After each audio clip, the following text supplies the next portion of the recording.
Billahi minash shaitan rajim. Bismillahir Rahmanir Rahim. Today, inshallah, I'm going to talk about the fourth story in Suratul Kahf. Remember, tomorrow is Friday. It's very important to read. Even this night, Thursday night, it's recommendable to read Suratul Kahf, and tomorrow also, being Friday. Today, I'm going to discuss about these stories in this surah and the lessons. The story of the people of the cave, story of the man with the two gardens, story of Prophet Moses, Musa alayhi salam, and Keder alayhi salam, and the story of Zulkarnain. The first story that is mentioned in this surah is of the men of the cave. They were the people who were believers and live in a country of non-believers. When they noticed that people will threat their lives because of their faith, they leave the city and go to a cave. And they went to a cave. There, Almighty Allah bestowed sleep over them. And when they woke up from their sleep, by that time, all the people of their city had become believers. This story shows that when a person put his belief in Allah Almighty, He always comes to their rescue and help them in easing their difficulties. The lesson to learn from this story is that Allah Almighty put the faith of person to trial. When Almighty put the faith to trial, and when a believer is steadfast in this faith, in his faith, then Allah assists them in a way that are beyond comprehension.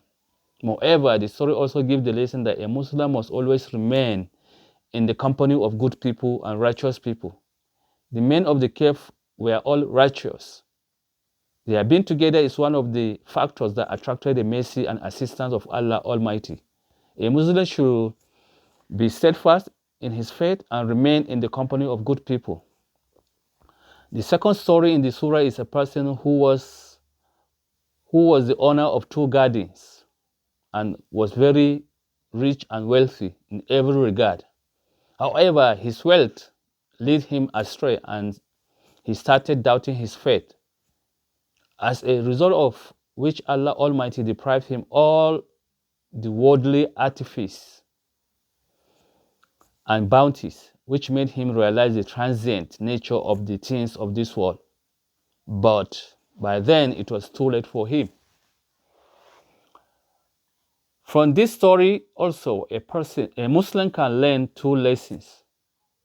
The first lesson is that all the wealth is also a test from Allah Almighty. Therefore, to those whom He grants, He is actually testing them, whether they will be grateful to Him or not. Secondly, a Muslim must also learn the lesson that the things of this world are all temporary and transient. Therefore, when they are available, one must thank Allah and spend on the ones who don't have this worldly pleasure available to them. The third story mentioned in this surah is the story of Prophet Musa alayhi salam, because he thought that no one in this world had more knowledge of things than him. Then Allah Almighty sent him to meet Hazrat Kheder, who throughout the story proved that he knew more than Musa alayhi salam. The lesson to be learned from this story is that knowledge is not something which one should be proud of. Rather, having knowledge of things should teach humility to a person, and one should know that there is always someone who is more knowledgeable than him and has a better understanding of things than one's own self. The first story that Allah mentioned in this surah is the story of King Zulkarnain, who traveled all across the world to help the poor who were in need and spread good wherever he went. He was the one who provided relief to people from the menace of Gog and Magog. The lesson to be learned from this story is that power is also a gift from Allah, and to those whom He gives power, He tests them by doing so. Therefore, those who have power over and compared to others should use this power to do good and make the lives of others easier and fight evil as well. May Allah subhanahu wa ta'ala make us benefit from these stories and lessons. Assalamu alaikum wa rahmatullah wa barakatuhu.